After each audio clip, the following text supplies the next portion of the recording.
Soomaaliya xilli ayay ahayd mid ka mid ah wadamada gobolka Bariga Afrika iyo Afrikaba ugu awoodda badan xagga military. Waxa ay qayb ka qaadatay inay xornimo helaan wadamada Afrika qaarkood. Qaar dagaalamayay ayay ugu hanjabtay inay kumanaan askari kula wareegi doonto caasimadahooda sabab la xiriirta dejinta fulinta heshiisyada nabdeed. Dagaalkii ugu cuslaa ee geeska ka dhacana waxa ay bisad u bedeshay libaaxii Afrika ciidankii loogu magac daray ee Itoobiyaanka. ciidana isma lahayn ciidanka Itoobiya ciidan isur taagi karo ayaa Afrika ay leedahay cidna kuma fikiraynin marka laakiin ciidankii libaaxii geeska Afrika la baxay bisad baan ka soo saaray kama sheekaynayna maanta taariikhdii xoogaga amni ee Soomaaliyadii hore waxaan eegaynaa dib u kabashada qayb ka mid ah ciidanka amniga ee hadda markaan u baahannahay inaan dib u raacno dib u dhiska sii xoogaysanaya ee ciidamada militariga Soomaaliya maanta waa inaan maanka ku haynaa tababaradii ciidamadii ugu horreeyay ee ay dawladdu ku meel gaarka ahayd dhistay 2005 khubarada amni dhaliilo badan ayay huwinayaan ibafurkii loo maray jeexidda wadadaas xilli qodxo iyo mudacyo badan ay yaaleen laakiin tan ugu daran waa cidda tababartay oo aan ahayn dawlad markasta doonaysa inaad awood yeelato xukuumadda Itoobiya oo danaheeda ka dhex arkaysa ayaa dawladda ku meel gaarka ahayd ee ay taageeraysay u tababartay xoogag amni oo lagu qiyaasay tiradooda ku dhowaad 6,000 oo askari in ka badan laguna qaybiyey saami qaybsiga beelaysiga 85% waxay noqdeen kuwo aan hanan shaqadii loo tababaray dibna u burburay waana hilaadii 2006 ilaa 2008 la soo gaaray xilligaas oo isbedelay hoggaankii dawladda ku meel gaarka ahayd aan soo degdegne caawinta Turkiga uu sameeyay Soomaaliya kaliya qayb kama ahayn taakulaynta dadka dhibaataysan sanadkii 2011 balse waxa uu istaagay sidii uu dawladda federaalka Soomaaliya uga caawin lahaa inay dhisato ciidan aad u xoog badan kuwaasoo ku guulaysta sugidda ama xaqiijinta amniga daleed waana tabinteennu halka ay ku jihaysan tahay hannaanka dhismaha xoogaga amni ee Soomaaliya inaan weli la isku raacsanayn sifaha qoridda iyo in siyaasad ahaan ciidanka laga madax banaaneeyo marka aan ka tagno aafada kale ee haysata waa dawlad goboleedyada oo aan ogolayn in ciidankaasi arkaan sababtuna waa cabsida xukunka ama joogsiga kuraastooda maadaama Soomaalidu ku kala irdhowday awood baahsan oo ciidanku ay hogaaminayeen 1991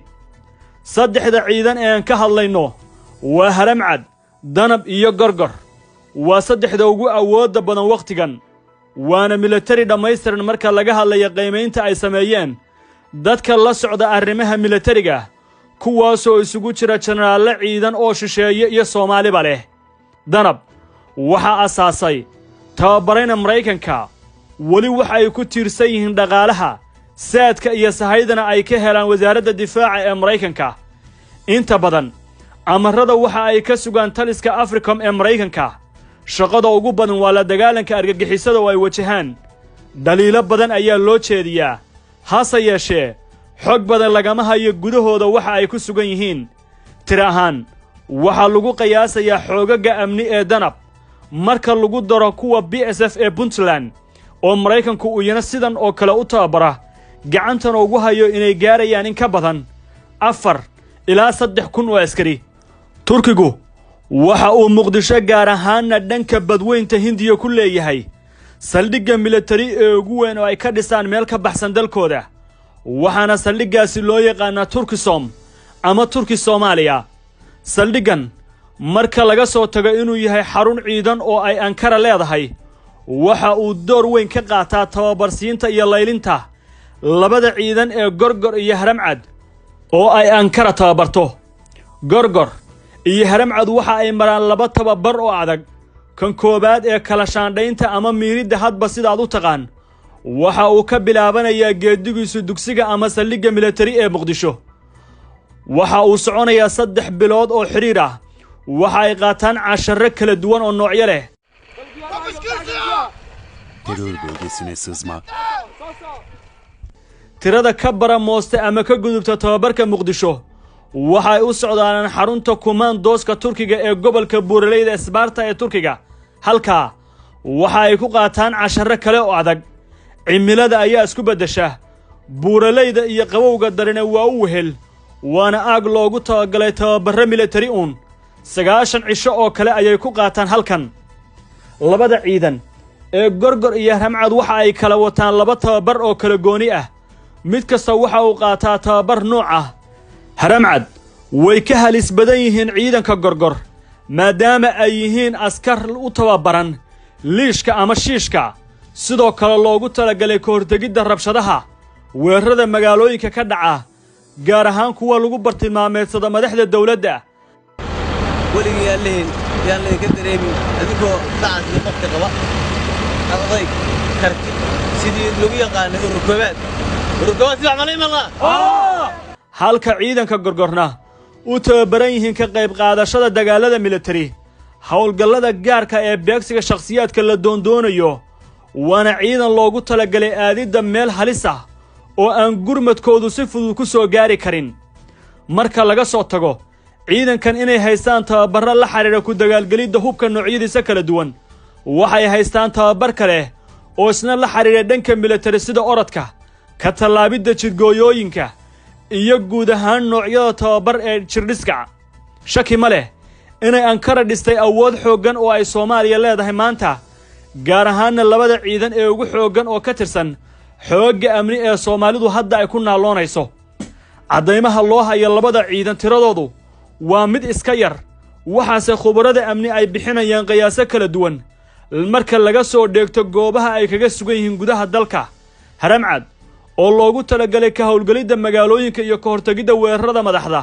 ficilada argagixiso iyo dagaalkadiisii waxaa lagu qiyaasaa 800 ilaa 1000 askari dhammaantood waa dhalinyaro ay soo barbaartay intii ay burburtay dawladdii dhexe ee militariga ahayd ka soo baxay dugsiyo sare lagu xulay shuruudo adag qaarkoodna waa ciidan horay uga tirsanaa niisa hay-adda sirdoonka qaranka oo dib loo tababaray haramcad inta badan waxa ay sitaan hubka fudud